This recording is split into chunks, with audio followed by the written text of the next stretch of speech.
Hello, beautiful people. My name is Kira, aka Words by Kira, and in this episode, we have the beautiful Shirley with us. She is a Renaissance woman with various skills and interests. So, if you want to hear how Shirley balances her time with engineering, dancing, film, photography, and more, then keep on watching.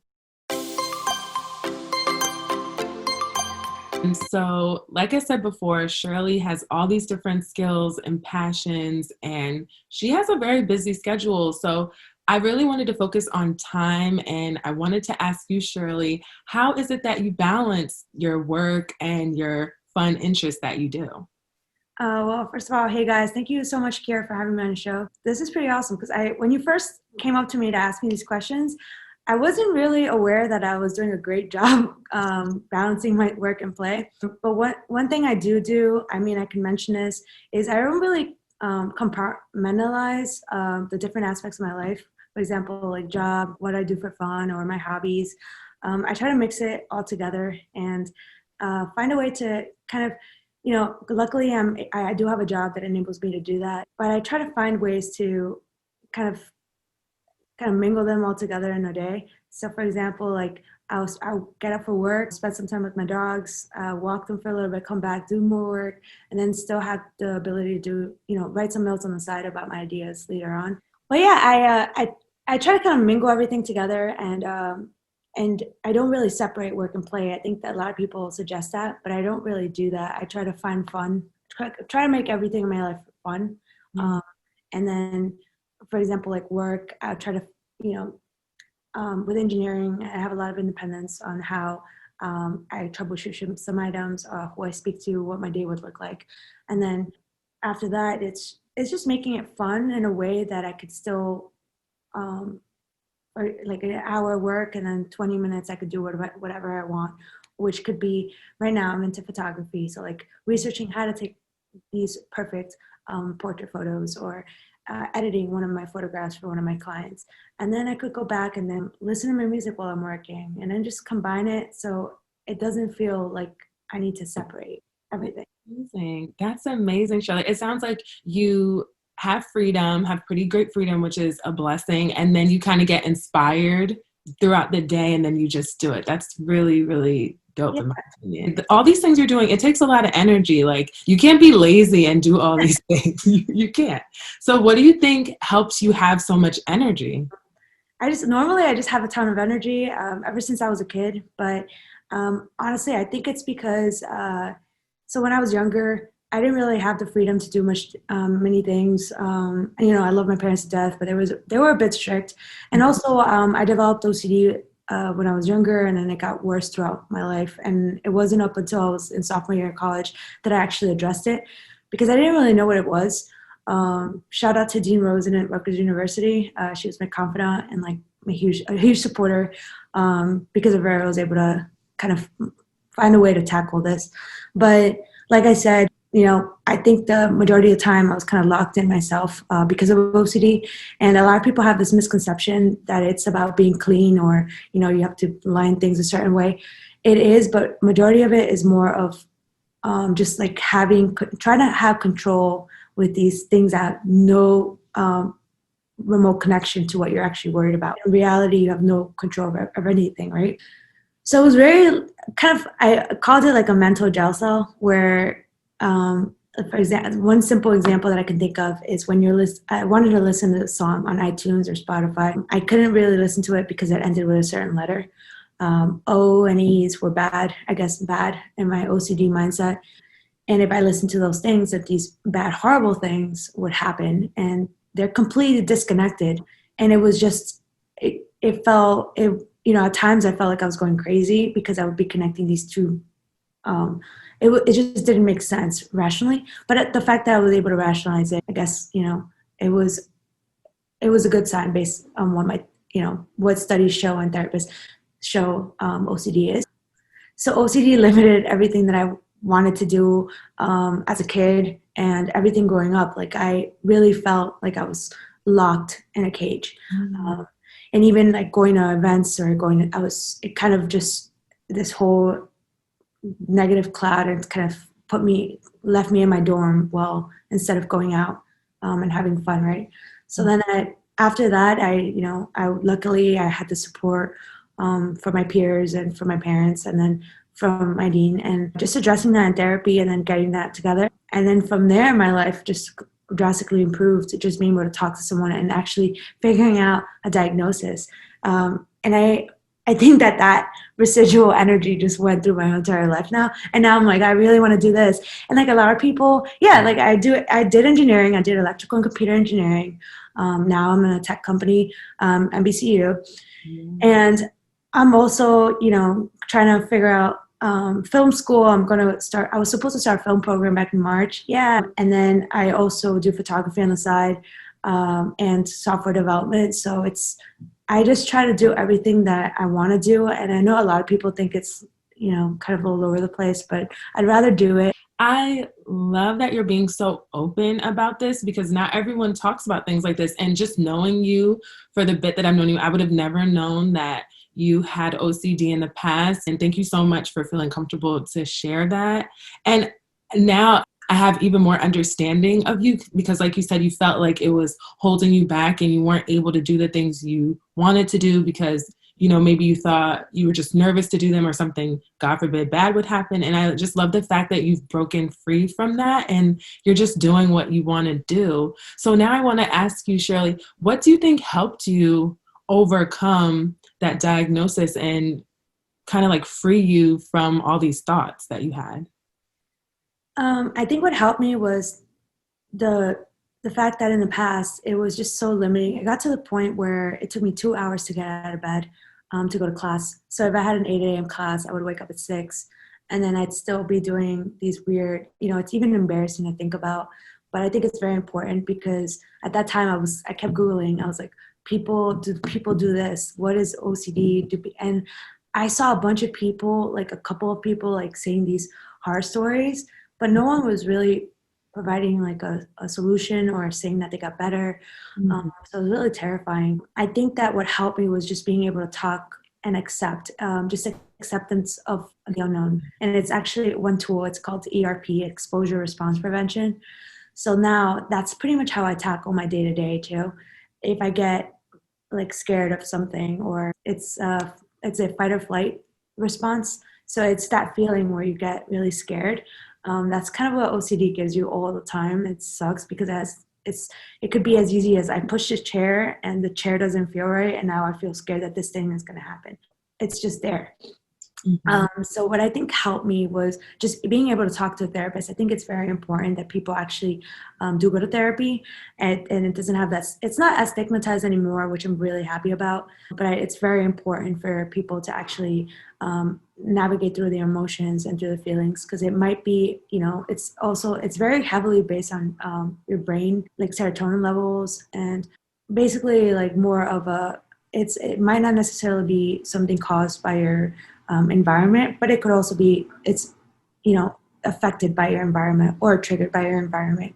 So just addressing those issues, being able to talk to someone, and being able to accept the bad things that I thought were bad, right? Knock on wood, God forbid, something like one of my fears was my grandparents dying, and they're old, they've already passed away. But one of my biggest fears was when I was younger, there were so many years that passed and they were still alive, and I was like, oh my God, I need to, like, that would be the negative thought that would be on there. But just acceptance of, this is a possibility. I have nothing to do with it. This might happen, and just sitting with the anxiety. That's what really helped me. Oh, thanks, Shirley. Girl, this is turning into a therapy session that I needed. That makes so much sense. And I think when you're talking about fear, it's like everybody in the whole world experiences fear. Like any human being that tries to tell me they've never been afraid, you're creepy and you're lying. I don't trust you. So, wow. Fear is growth. Like, unless you've experienced fear, you're not going to grow. And I think that's the biggest thing for me. That's how I tackled each item. So I saw it more of, for example, my day-to-day, my biggest things was getting up in the showering and washing my hair. I would shampoo, like, it's almost like, all right, this doesn't feel right, do it again. So I would waste my shampoo within 2 days because I kept pumping and just like doing it. My hair would be brittle or dry, and my hands would be super like just dry and with cuts because it was all the moisture had been out, right? Yeah. Um, and it was just tackling each piece by piece and being okay with me failing certain times. So this today I'm going to reduce it to 2 times, and this is the amount of limit I'm going to do it, and then sit with the anxiety. Bad things are going to happen. Okay, accept it. That's life. And then you kind of some days I wasn't able to do that because I get too much anxiety and I just end up doing it. But it's just being able to live through the fear, and I feel like that applies to everyone. If you just get over that, if you just don't even get over it, just go through the fear, and then you get to the other side, and it's like okay. Yes, amen. And then you feel proud of yourself, or just like you said, no matter what happens, you've grown and you've kind of taken yourself to the next level. Yeah. Oh, okay, Shirley. So you mentioned film school. What made you want to go to film school? How did that passion kind of come up? So I actually, when I was younger, I used to make, right when YouTube came out in 2006, Mhm. I was always home. So I would make like weird videos or like just, Oh. now looking back, they're kind of embarrassing. And I'm like, but I want to find them. I can't find them. Mhm. And I just really like the idea of learning more about how a film is done and how the script evolves with each character. I find it really interesting when every time I watch a film, how they do it and how they, the technicalities of it. But I also realized that a lot of the shows I watched growing up, it was very, I definitely feel like I used to watch Friends, How I Met Your Mother. The Mhm. represent I love those shows to death. I feel like we do need a more of a Latinx representation. Yes. Yes, and also just showing the different, I guess, aspects of a person that you wouldn't necessarily normally see in the show right now. And I think that the definition of an American is so broad that when people across seas, like especially my cousins out in Peru, they always ask me like, oh, one time it was Friends, then there's like Jersey Shore, like America looks like that, Jersey looks like that, and it's not true, right? We have so much different variety of people, and it's not just. And I think things are changing now, luckily, where Gen Z people they're so lucky because we didn't have that. We have the TikTok showing the variety of people, their interests, because before it was always like, you know, this Latin person, she's gonna act like this, and this is where Yeah. she's from, and she's boxing this thing. And even Indian people, right? They were boxing this thing. They're gonna have an accent. This is how they are. Yep. Yeah, and they don't showcase that we're all Americans. We don't have an accent. We all hang out. We have the same interests. This is what we do. And then, so my goal was, I was just thinking to do a kind of like documentary like show that showcased life for example, like it would follow along a group of 6 diverse people, and I mean diverse not just in color but in interests, in backgrounds, and people, and it's very heavily influenced by people that I've met in my life and that I found interesting. And then just going through New York, and I know one episode that I wrote a script for is the whole episode is just 20 minutes, a kid finding their apartments. They graduate college and then they're going into New York and they're having these open houses with these people, with these realtors. And it kind of records it in a way that it seems like you're watching a home video, and Mhm. it records each of the 6 characters.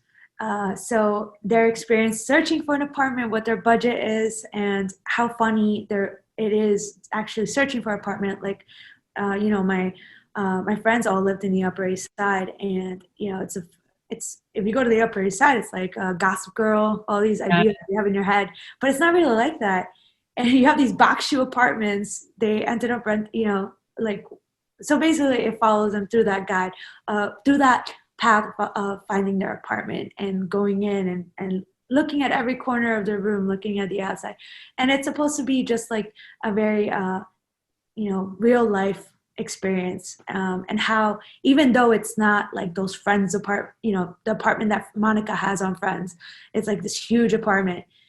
Even though it's not that, they still find enjoyment you know on getting this small shoebox apartment with the bar like 2 blocks away, and the rainbow shop that has everything from stools to like broom, you know. Yes. Uh, so it's kind Relatable. of, so that was one idea I had, and kind of just I kept thinking of more of episode ideas. From there, I decided, it'd be really cool. I definitely need training.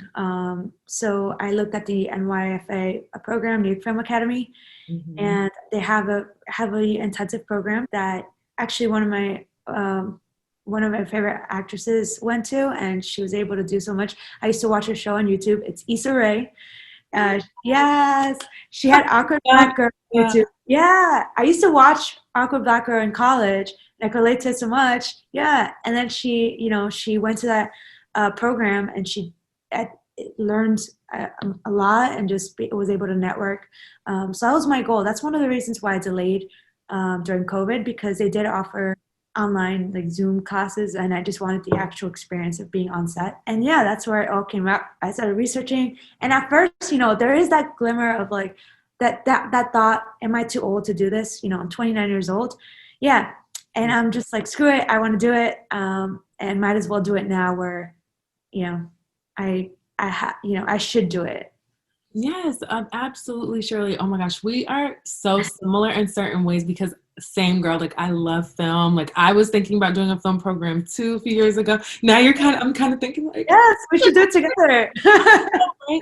And well, first of all, we're all Capricorns. Shirley, me, Issa, like it's in the stars for us, Shirley. Yeah, for sure. I feel like Capricorns are the best. Oh yeah, we get things done. When we put our minds to something, we're gonna execute it for sure. Yeah, I love being a Capricorn. But I love the fact that you brought up age because same, I'm 29 and 30's knocking on our doors. But you know what? I sometimes, and I'm sure people who are watching, maybe you felt like that too of, oh, am I too old to do these things? Have I missed that mark? Have I waited too long? And Shirley, clearly you're pushing past those thoughts because they're nonsense. It's not true. But for people who might be still struggling with, should I pursue something that's in my heart or not? What would you say to maybe kind of encourage them to do it? Do you have any advice for them?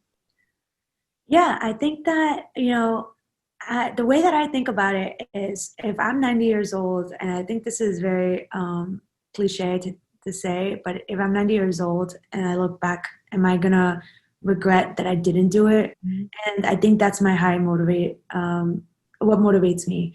And I I think that you shouldn't think age is kind of a limit. I don't want to be one of the actually, one example that I could think of is my aunt. She is 52 years old, and unfortunately for my aunt, she hasn't really like, she always kind of put a limits on it. She puts a limit to her, what she wants to accomplish, based on her age. And then now she's hitting her menopausal years, and she tells me all the time. She says, I regret not doing that. I regret being so scared. And now, she's kind of changing her life around. She's traveling. Well, now during COVID, she's trying to travel. I think just having, clearing that mindset, and that knowing that that's just what society wants you to think, that you should be here, you're getting married, you should have kids here, you should be settled, you should not wear these clothes, you should not, and it's not true. Like, you shouldn't, and I think that goes hand in hand with caring what people think about you.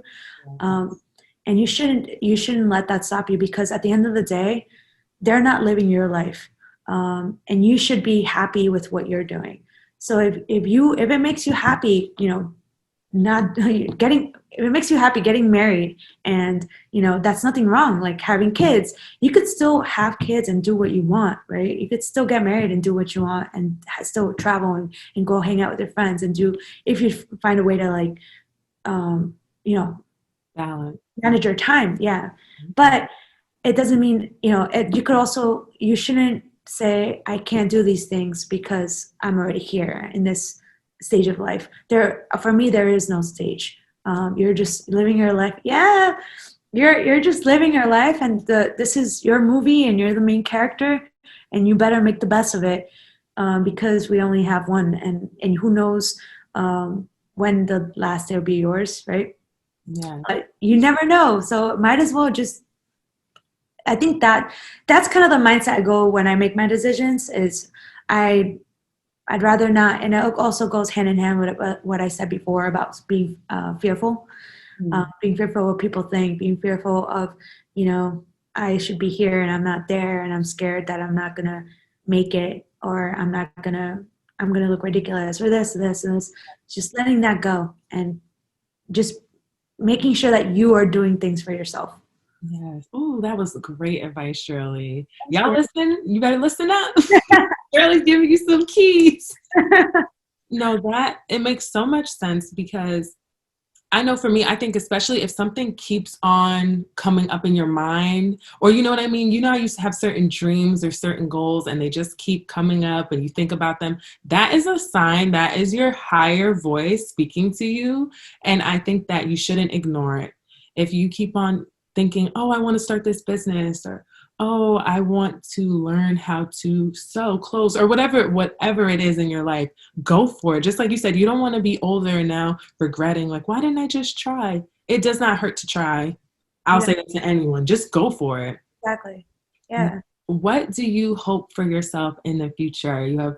I feel like your future is so bright. You're already living a beautiful life. Oh, But thanks. I'm just curious for like envisioning purposes, what do you want for yourself in the future?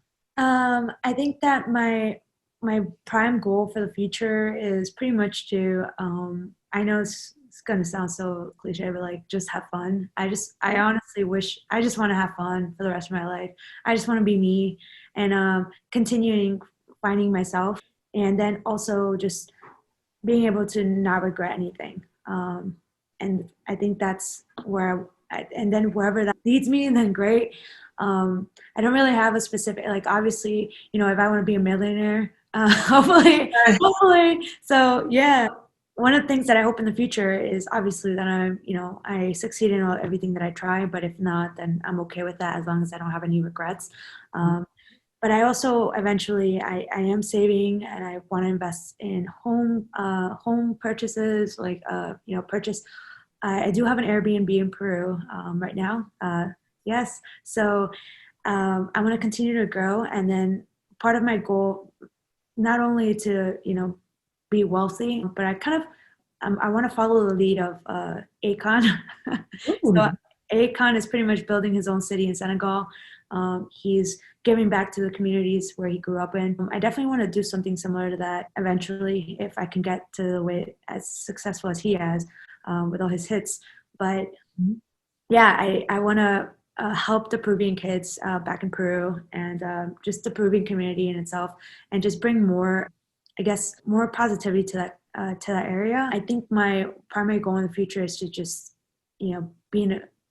definitely make a difference in the life of others and just give back. Eventually, I want to give back to the communities, especially in Peru. There's a lot of poverty there.